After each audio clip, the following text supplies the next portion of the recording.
नमस्कार दोस्तों, मेरा नाम है मयूर लुखर। आप देख रहे हैं बियॉन्ड बॉलीवुड प्लस। दिवाली को बस 8 दिन दूर है और इस हफ्ते तो कोई बड़ी फिल्म नहीं है, पर हाँ एक हॉलीवुड की फिल्म ज़रूर आई है, वेनम द लास्ट डांस। ये आज शाम से रिलीज़ हो चुकी है भारत में। It's starring Tom Hardy and directed by Kelly Marcel. A franchise is nothing without its fan. Normally जो देखा गया है कि एक फ्रेंचाइज में तीसरी फिल्म जब आती है, वहाँ से एक फटीग फैक्टर आना चालू हो जाता है। लेकिन उस फ्रेंचाइज को जो जिंदा रखती है, तो वो बेसिकली उसके फैंस हैं। वेनम ये जो कैरेक्टर है ये यूनिक इसलिए है क्योंकि इसकी शुरुआत देखेंगे इस सदी में, जब पहली बार इसे किसी फिल्म में देखा, तो वो तो थी Spiderman 3, which was part of Sam Raimi's Spiderman trilogy. Tobey Maguire बने थे स्पाइडरमैन उसमें, और तीसरी फिल्म में तो एडी ब्रॉक का जो कैरेक्टर है, जो वेनम बनता है, वो तो विलन थे। 11 साल के बाद सोनी ने लॉन्च की वेनम, और इसमें ये जो कैरेक्टर है वो मेन प्रोटैगनिस्ट था। इसकी सफलता ने एक एसएसयू क्रिएट किया, सोनी स्पाइडरमैन यूनिवर्स। इसकी खासियत ये है कि इसके जो भी हीरो हैं, वो नॉर्मली मार्वल कॉमिक्स में सुपर विलेंस बनते हैं। वैसे तो देखने में ये कैरेक्टर बहुत ही डरावना है वेनम का, लेकिन जब पहली फिल्म आई तो वो सफल हुई, और मेरे ख्याल से जो उसका मुख्य कारण था सफलता का, वो ये था कि टॉम हार्डी, उनकी एक्टिंग और ये जो वेनम कैरेक्टर का जो सेंस ऑफ ह्यूमर दिखाया गया था, वो लोगों को भाग गया। हालांकि मैं नहीं मानता कि चाहे पहली वेनम फिल्म हो या दूसरी फिल्म हो, दोनों कुछ खास नहीं थी, उल्टा दूसरी तो बहुत ही बुरी थी। और सही मायने में देखे बोथ वेनम 1 एंड वेनम 2 में जो कमज़ोर कड़ी थी वो थे उसके विलन्स। जो कास्टिंग हुई थी मेरे ख्याल से गलत थी। पहली फिल्म में रिज आहमेद की और दूसरी फिल्म में वुडी हैरेल्सन की। अब टॉम हार्डी ने 3 फिल्मों का कॉन्ट्रैक्ट साइन किया था, इसलिए ये तीसरी फिल्म का करना ज़रूरी थी। अब क्योंकि उन्होंने पहले ही बोल दिया कि ये उनकी आखिरी फिल्म है एज वेनम, तो शायद एक सेंटिमेंटल वैल्यू वो फिल्म से पहले ही अटैच हो गई इस फिल्म के लिए, द लास्ट डांस के लिए। इसे डायरेक्ट कर रहे हैं राइटर केली मार्सेल। ये उनका डायरेक्टोरियल डेब्यू है। पहली फिल्म किसी और ने की थी और दूसरी फिल्म एंडी सर्किस ने डायरेक्ट की थी। और अब केली मार्सेल जो पहली 2 फिल्मों में राइटर थी, द लास्ट डांस द्वारा अब वो डायरेक्टर्स की हैट उन्होंने पहनी है। एक सेंटिमेंटल वैल्यू फिल्म से तो पहले ही जुड़ गया था, और अब इसकी कहानी में भी आप देखेंगे कि उसका उन्होंने लाभ उठाया है। क्योंकि द लास्ट डांस में आपको एडी ब्रॉक हो या फिर वेनम हो, इन दोनों का आपको एक बहुत ही, मैं कहूँगा, मेलो, एक इमोशनल साइड देखने को मिलेगा। पहली 2 फिल्मों की जो कहानी है, that originates from the chaos that Eddie Brock lands himself into, और फिर वेनम आ जाते हैं उनकी दुनिया में। लेकिन ये जो द लास्ट डांस की जो कहानी है, इसके अंदर जो प्राइमरी कॉन्फ्लिक्ट है, that is down due to, I would say, the chaos in the world of Venom. Venom obviously एक आउटर स्पेस से आए हैं, और इस फिल्म में आपको खुलासा किया जाता है कि उनके जैसे और भी है सिम्बियोट्स अर्थ में हैं, और ये आते हैं एक ऐसे अननोन प्लैनेट से, जिसके जो क्रिएटर है नुल, वो कई युगों से कैद है, और यदि अगर वो नुल बाहर आ गया तो फिर दुनिया नहीं बचने वाली है। अब नुल का तो बहुत ही ब्रीफ अपीयरेंस है इस फिल्म में, लेकिन उन्होंने अपने बनाए हुए जो राक्षस प्राणी हैं वो भेजे हैं अर्थ पे, कि वो जाके वेनम और जो बाकी सिम्बियोट्स है अब उनका खात्मा करिएगा। प्लॉट कुछ इस तरह है कि वेनम अगर बार बार स्क्रीन के सामने आएंगे तो फिर ये जो क्रीचर्स हैं, उन्हें वेनम की लोकेशन का पता लग जाएगा। इसलिए इस फिल्म में आप देखेंगे कि कई सीन्स ऐसे हैं जहाँ पे वेनम आपको दिखाई नहीं देते, बट अच्छी बात यह है वो आप उनकी आवाज़ ज़रूर सुनेंगे, बिकॉज वो तकरीबन एडी ब्रॉक का उसका दामन छोड़ती नहीं है।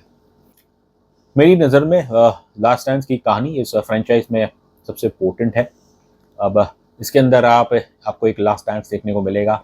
ह्यूमर तो है ही थोड़ा बहुत, और एक्शन जैसी है, और फिर जो परफॉर्मेंस है टॉम हार्डी की, it is once again I would say top notch. इस फिल्म की जो सबसे बड़ी खासियत है that it give you an inclusive fan experience. मैं यहाँ पे किसी मार्केटिंग एक्टिविटी की बात नहीं कर रहा हूँ, बट वो इंक्लूसिविटी इसकी कहानी में एकदम ऑर्गेनिक तरीके से डाली गई है। जहाँ पे एक परिवार है, Martin Moon, which is played by actor Rhys Ifans, और ये एक लंबी रोड ट्रिप कर रहे हैं। नेवाडा से इन्हें न्यूयॉर्क जाना है या वेगस जाना है, और रास्ते में ये वेनम को लिफ्ट देते हैं।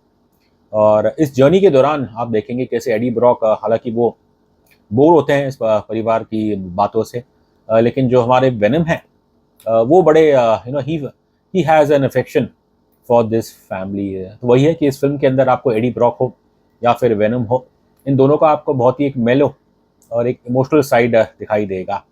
और राइटर डायरेक्टर केली मार्शल उन्होंने वेनम का जो विकेडनेस है उसे काफ़ी हद तक कम किया है इस फिल्म में। मार्टिन मून ये एक हिपी आदमी है, लेकिन इसे एलियंस का फैंस है और इसे यकीन है कि ये इस कॉर्डन ऑफ एरिया जो है एरिया 51 वहाँ पे शायद इसे एलियन देखने को मिलेंगे। इसकी wife is also an alien enthusiast, लेकिन इसके बच्चे मुझे ऐसा लगता है कि बस ज़बरदस्ती वो अपने बच्चों को उनके साथ ले गए। खैर छोटे बच्चे हैं तो उन्हें छोड़ नहीं सकते।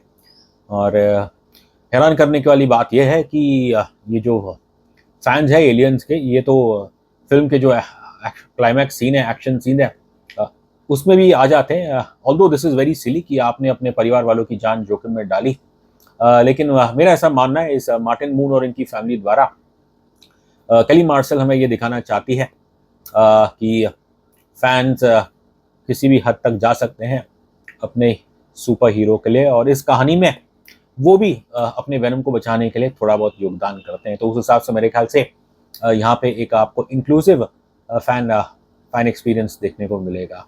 अब वैसे तो कहा गया है कि ये टॉम हार्डी की लास्ट फिल्म है एज वेनम, और if this indeed turns out to be true, but इतना ज़रूर कहूँगा टॉम हार्डी हो या फिर वेनम हो, उन्हें कोई रिग्रेट्स नहीं होगी।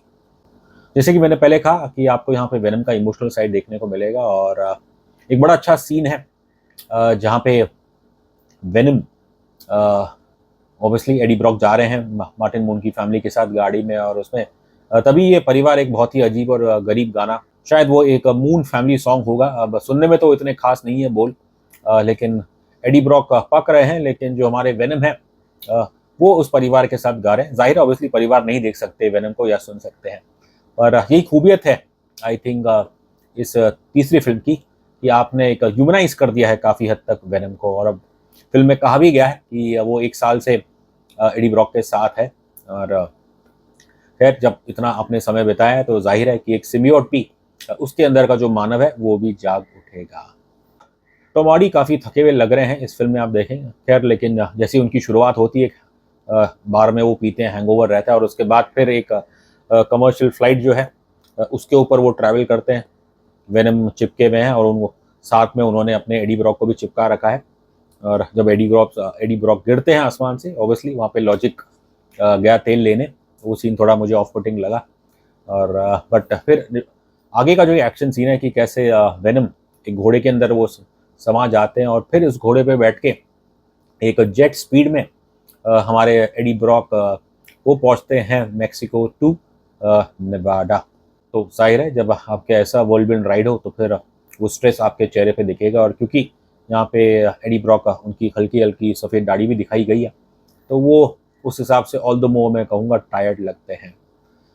Performance wise Tom Hardy is once again on the button both as Eddie Brock and as Venom. Andy Serkis जिन्होंने पिछली फिल्म डायरेक्ट की थी, और इस फिल्म में बस ही इज़ प्लेइंग नुल, हालांकि बस आपको उनकी थोड़ी सी झलकी दिखती है। और तो टेक्निकली स्पीकिंग यहाँ पे जो मेन एंटागनिस्ट है उसका इतना स्क्रीन टाइम नहीं है द लास्ट डांस में, लेकिन जो एंड क्रेडिट्स के जो एक दृश्य आप देखते हैं तो वो ऑब्वियसली अपनी एक प्रॉमिस लेके आता है कि आने वाले सालों में Knull will get to fight his own battle. Rhys Ifans इनके नाम में ही आप देखेंगे तो एक फैंस है, और ये मार्टिन मून का कैरेक्टर और उनका जो परिवार है ये एंटरटेनमेंट लेवल लाता है, एक इंक्लूसिव फैन एक्सपीरियंस, और इनका काम मैं कहूँगा मुझे ठीक ही लगा। बाकी एक्टर्स में है जूनो टेम्पल जो इस फ्रेंचाइज में अपना डेब्यू कर रही है, वो प्ले कर रही है डॉक्टर पेन, और आगे जाके एक सिम्बियोट से उनका रिश्ता बन जाता है, शी एक्वायर्स दैट फॉर्म, और उनका काम मुझे कुछ खास लगा नहीं, और जो उनकी बैक स्टोरी भी है सिबलिंग सॉफ्ट स्टोरी वो मुझे इतनी कुछ खास नहीं लगी। इसके एक्शन सीन्स तो ठीक ठाक है, लेकिन एक आध जगह पे आप ज़रूर लॉजिक का शायद कमी लगी। एक तो पहले कि कैसे फ्लाइट के ऊपर चिपक के हमारे एडी ब्रॉक जा रहे हैं, और फिर दूसरा कि जब एडी ब्रॉक एक मेक्सिको के वो शराब के नशे में वो कहीं एक ऐसी जगह पे आ जाते हैं जहाँ पे एनिमल्स की ट्रैफिकिंग हो रही है, इतने सारे ढेर सारे पिंजरे जिसके अंदर कुत्ते हैं, और वहाँ पे आप देखेंगे कि जैसे ही एडी ब्रॉक वेनम का रूप लेते हैं, अब नॉर्मली अगर आप एक राक्षस का रूप ले लें तो फिर जो कुत्ते होते हैं तो वो तो बौखला जाते हैं, काफ़ी भौंकते रहते हैं, पर यहाँ पे आपको ऐसा कुछ इतना देखने को मिलेगा नहीं। खैर ये तो छोटी मोटी खामियां हैं। अब if you ask me, I think venom the last dance, इसके अंदर एक लास्ट डांस भी है, इसके अंदर एक म्यूज़िक है, मोर ऑफ नॉस्टैल्जिया, पुराने गाने हैं। एंड मिसेस शेन का जो कैरेक्टर है, उनको भी आप एक अनोखे रूप में देखोगे और उन्हीं के साथ हमारे वेनम द लास्ट डांस करते हैं। ओवरऑल अगर मैं कहूँ तो arguably venom the last dance is the most entertaining film of the venom franchise. बल्कि मैं तो ये कहूँगा कि पोस्ट एंड गेम एरा में जो कई मार्वल की फिल्में आई है, उनमें से कईयों ने हमें डिसअपॉइंट किया है। And venom the last dance is definitely offers a better experience. रही बात रेटिंग की, तो मैं देता हूँ वेनम द लास्ट डांस को 5 में से 3 स्टार।